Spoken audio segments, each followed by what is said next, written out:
नमस्कार दोस्तों, मैं फिर से हाजिर हूँ आपके लिए एक आज बहुत ही प्यारी स्टोरी लेकर, जिसमें एक मर्द की पत्नी एक्सपायर हो जाती है। उसके बाद जो मर्द को प्रॉब्लम आती है, मन करता है वो कैसे कैसे अपनी लाइफ को एंजॉय करता है और कौन उसे मिलता है, उसका हमसफ़र। तो मज़ा लीजिए इस कहानी में। बहुत प्यारी स्टोरी है, पूरा ज़रूर देखें, बड़ा आनंद आने वाला है। तो चलो बात करते हैं। शाम के 5 बजे थे। मुंबई की गलियों में ट्रैफिक अपनी तेज रफ्तार में दौड़ रहा था, लेकिन मनोज मामा के फ्लैट में एक अजीब सी खामोशी थी। 50 साल के मनोज अब अकेले रहते थे। पत्नी की मृत्यु को 5 साल हो चुके थे और बेटा विदेश में बस चुका था। फ्लैट में एक सलीका था, एक तन्हाई थी। दीवारों पर कुछ पुरानी तस्वीरें टंगी थी। एक तस्वीर में वो अपने भांजे अर्पित के साथ थे जब वो छोटा था।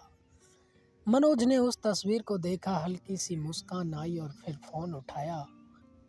आज अर्पित आ रहा है इतने सालों बाद।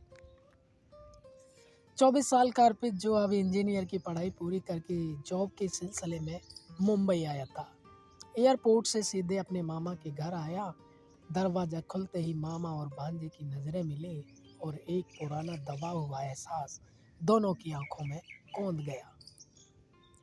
मामा, अर्पित ने मुस्कुराते हुए गले लगाया। बड़ा हो गया है तू। मामा ने उसकी पीठ थपथपाई, पर उसके हाथ थोड़ी देर जा रुके। अर्पित को लगा कुछ तो छुपा है वहाँ। रात को दोनों ने साथ बैठकर खाना खाया। मामा ने अर्पित का पसंदीदा पनीर बनाया था। बातें हुई करियर की, कॉलेज की, पुराने गांव की। तू कितना बदल गया है, मामा ने कहा, पर तेरी मुस्कान अब भी वैसी ही है जैसे बचपन में थी। अर्पित ने मामा की आंखों में देखा। एक शांति थी, पर भीतर कुछ और भी। मामा उसे देख रहे थे कुछ ज्यादा देर तक। मामा, आप अकेले रहते हो, बोर नहीं होते? होता हूँ, पर अब आदत है, तन्हाई भी अपना सा लगने लगी है। रात को अर्पित सोने चला गया, पर नींद नहीं आई। उसका दिल बेचैन था। बचपन से उसे मामा का साथ अच्छा लगता था, पर अब वो एहसास बदल रहा था। उसे मामा की गंध आ रही थी, उनकी गर्म हथेलियां, वो धीमी आवाज और वो हल्की सी मुस्कान। दूसरे कमरे में मामा भी जाग रहे थे। हाथ में किताब थी, पर नजरें बार बार दरवाजे की तरफ थी। मन में सवाल था, क्या ये सिर्फ अपनापन है या कुछ और?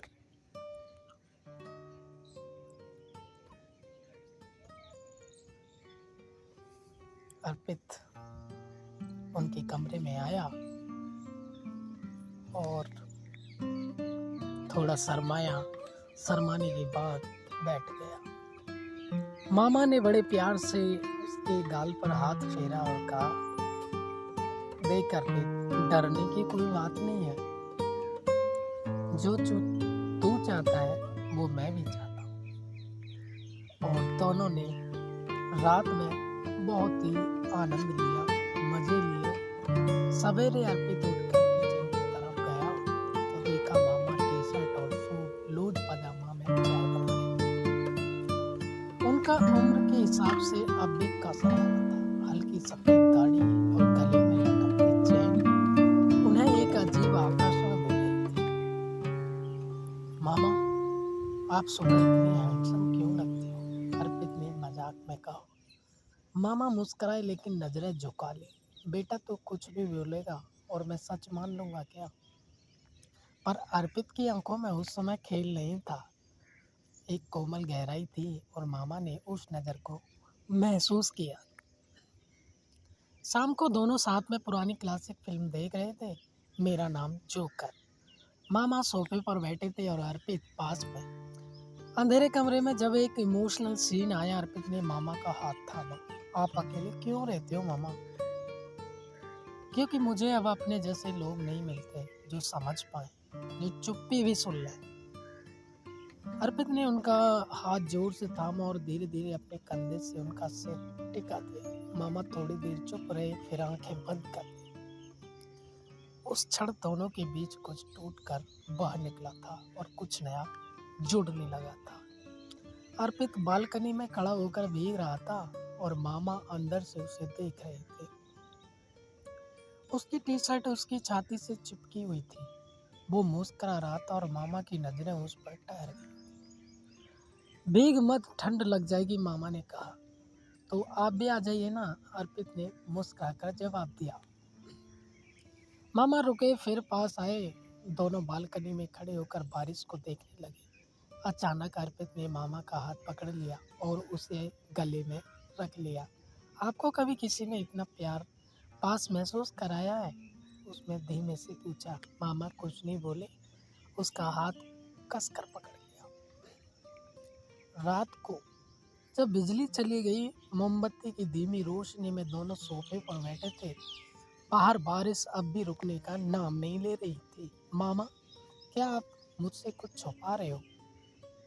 क्यों? क्योंकि जब मैं आपको देखता हूँ लगता है कुछ एहसास लफ्ज बना। मामा की आंखें भर आई। हाँ है, बहुत सालों से है, पर रिश्तों की सीमाएं होती हैं। सीमाएं तो दिल में होती है मामा, समाज में नहीं। अर्पित ने धीरे से मामा का हाथ चूमा। मैं आपको सिर्फ अपने मामा की तरह नहीं देखता। अब मामा कांप उठे, लेकिन अर्पित का चेहरा छू लिया। तू जानता नहीं, तू मेरे अकेलेपन की एकमात्र रोशनी है। उस रात पहली बार दोनों एक बिस्तर पर लेटे। बीच में कोई शब्द नहीं, सिर्फ धड़कनों की आवाज थी। मामा ने अर्पित को धीरे से अपनी बाहों में लिया, उसका चेहरा अपने सीने से लगाया। अर्पित ने मामा की गर्दन पर अपना हाथ फिराया और मामा की उंगलियां उसकी पीठ पर कांप रही थी। धीरे धीरे स्पर्शों का संगीत शुरू हुआ। प्यार का एक अलग रूप, कुछ भी अशोभनीय नहीं था, सिर्फ आत्मा की गहराइयों से निकला स्पर्श, चुम्बन और सच्ची चाह। मामा, क्या आप मुझे अपना कह सकते हो? तू तो मेरा था हमेशा से, बस अब हक से कह सकता हूँ कि तू मेरा है। सवेरे जब सूरज की रोशनी कमरे में आई, अर्पित मामा के सीने से लगा हुआ था। दोनों मुस्कुरा रहे थे। अब कोई न तो डर था और न कोई दूरी। अब वो सिर्फ मामा और भांजा नहीं रहे, अब वो दो आत्माएं थी जिन्होंने समाज की सरहद को पार कर दिया था प्यार करके। कुछ दिन बीत गए। अर्पित ने अपनी जॉब ऑफिस ज्वाइन कर ली थी, लेकिन हर शाम वो जल्दी लौटता, मामा के साथ चाय, बातें और साथ में खाना भी खाता। अब उनका रिश्ता गहराता जा रहा था। वे अलग कमरों में नहीं सोते थे। सोते वक्त अर्पित मामा की छाती से लिपट कर सोता और मामा उसके बालों में हाथ फिराते हुए कहानियां सुनाते। मामा, हम हमेशा ऐसे ही रह सकते हैं ना? अगर तू चाहे तो ये घर तेरा है, मैं तेरा हूँ। अर्पित मुस्कुराया। मुझे कोई और नहीं चाहिए, बस आप। एक दिन अर्पित ने अपनी और मामा की एक तस्वीर इंस्टाग्राम पर अपलोड कर दी। एक प्यारी सी फोटो जिसमें मामा उसे गले लगा रहे थे। कैप्शन था, the one man who made me feel home again. ये तस्वीर वायरल हो गई। ऑफिस के कुछ लोगों ने देख लिया। यार ये कौन है? ये तुम्हारे अंकल लगते हैं, इतना क्लोज, हद है भाई। धीरे धीरे कानाफूसी शुरू हो गई। एक दिन एचआर से कॉल आया, अर्पित जी, आपकी सोशल मीडिया एक्टिविटी को लेकर कुछ कंफ्यूजन है, क्या आप इन रिश्तों के बारे में कुछ बता सकते हैं? अर्पित समझ गया, ये दुनिया उन्हें वैसे नहीं देख सकती जैसे वो खुद को देखते हैं। शाम को अर्पित घर लौटा चुपचाप। मामा ने पूछा, क्या हुआ? मामा, लोग हमारे बारे में बातें कर रहे हैं, जॉब पर भी शायद मुझे निकाल दिया जाएगा। मामा का चेहरा बुझ गया। मैं नहीं चाहता कि मेरी वजह से तुझे कुछ सहना पड़े। आप मेरी वजह से नहीं, मेरी वजह हो मामा। जो भी हो, मैं आपके साथ। मामा ने उसकी आंखों में देखा और पहली बार उन्होंने उसे खुलेआम चूमा, माथे पर, फिर गाल पर, तो फिर हमें ये दुनिया बदलेगी।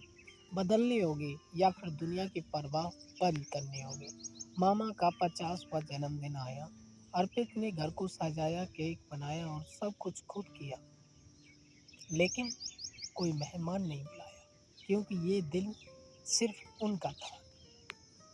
मामा, आज मैं आपको कुछ देना चाहता हूँ। उसने एक छोटा बॉक्स निकाला। उसमें 2 चांदी की अंगूठियाँ थीं। एक आप पहनिए, एक मैं। ये किसी कोड का प्रूफ नहीं, ये दिल का वादा है। मामा की आंखों में आंसू थे। उन्होंने अंगूठी पहनी और कहा, मैंने जिंदगी में बहुत कुछ खोया है बेटा, पर आज पहली बार लग रहा है कि कुछ मुझे मिल गया है। अगले हफ्ते अर्पित ने जॉब छोड़ दी। उसने फ्रीलांस काम शुरू करना चालू कर दिया ताकि मामा के साथ ज़्यादा वक्त बिता सके। अब दोनों हर सुबह एक साथ उठते, बालकनी में बैठकर चाय पीते, किताबें पढ़ते, साथ फिल्में देखते। मामा ने पहली बार अपने दिल की बात कही, मुझे नहीं लगता कि मेरी उम्र में कोई मुझे समझेगा, लेकिन तू आया और सब बदल गया। अर्पित ने उनका हाथ थामा। आपका प्यार मेरी उम्र से, समाज से, रिश्ते की सरहदों से सबसे बड़ा है। अब कोई डर नहीं था। कहते हैं ना, प्यार उम्र नहीं देखता, ना खून का रिश्ता, वो सिर्फ दिल देखता है। और जब किसी को पहचान लेता है ना, तो वो उसकी पूरी जिंदगी बन जाता है।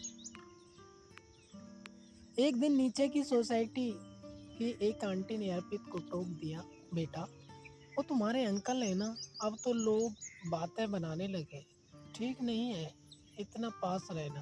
अर्पित मुस्कुरा कर बोला, आंटी, दुनिया को समझ नहीं आता तो मुझे फर्क नहीं पड़ता, मुझे बस उनका साथ चाहिए।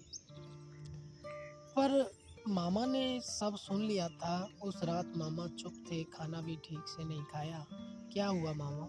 मुझे डर लगता है कहीं तू थक न जाए इन सब बातों से। मामा, आपकी बाहों से बड़ी कोई जगह नहीं इस दुनिया में। मैं दुनिया से नहीं डरता, आपसे बिछड़ने से डरता हूँ। पर एक दिन अर्पित का पिता शहर आ गया अचानक। अर्पित, तू यहीं रहता है अपने मामा के साथ? तूने नौकरी भी छोड़ दी? हाँ पापा, और मैं खुश हूँ। और ये तस्वीरें, ये सब क्या है?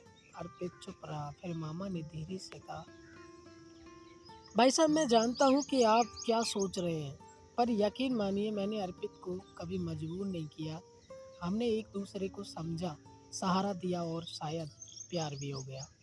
पिता गुस्से में चले गए। कुछ दिन बाद तक अर्पित बहुत टूट गया, लेकिन मामा हमेशा उसके साथ रहे। ये वक्त है, बीत जाएगा, मामा ने कहा, मैं तुम्हारा हाथ कभी नहीं छोड़ूंगा।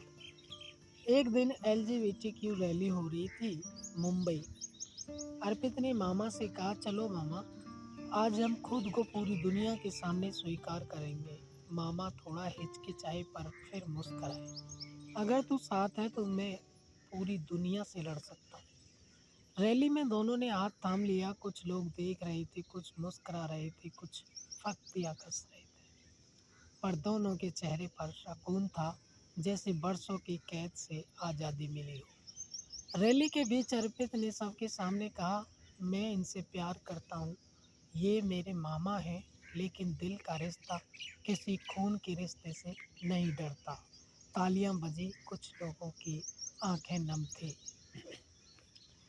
कुछ दिन बाद अर्पित को अपने पापा का मैसेज आया, बेटा, तू जो कर रहा है समझना मुश्किल है, पर तेरी आंखों में सच्चाई दिखती है। अगर तू खुश है तो मैं भी खुश हूँ। अपना ध्यान रखना, और मामा का भी। मामा ने पढ़ा, आंखें भर आई। शायद अब रिश्तों की सरहदें टूट रही हैं। नहीं मामा, वो बदल रही है क्योंकि हम बदल रहे हैं। 1 साल बाद अर्पित मामा ने गोवा में एक छोटा सा समंदर किनारे घर लिया। हर सुबह वो समंदर देखते और एक दूसरे का हाथ थाम कर कहते, तू है तो सब कुछ है। अब न डर था न शर्म, बस एक रिश्ता था जो उम्र, समाज और नामों से परे था।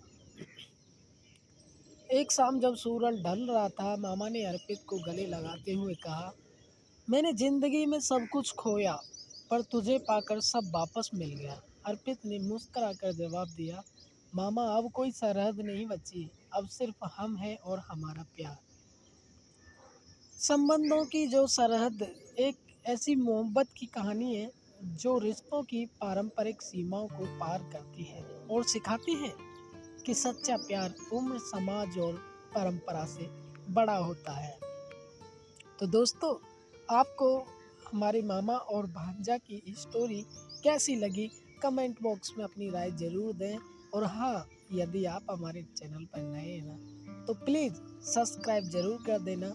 जब भी हम वीडियो अपलोड करते हैं सबसे पहले आपके पास आएगी। तो फिर मिलते हैं एक और नई वीडियो के साथ। तब तक आप अपना ख्याल रखें और ऐसे ही अपने चाहने वालों को प्यार करते रहें।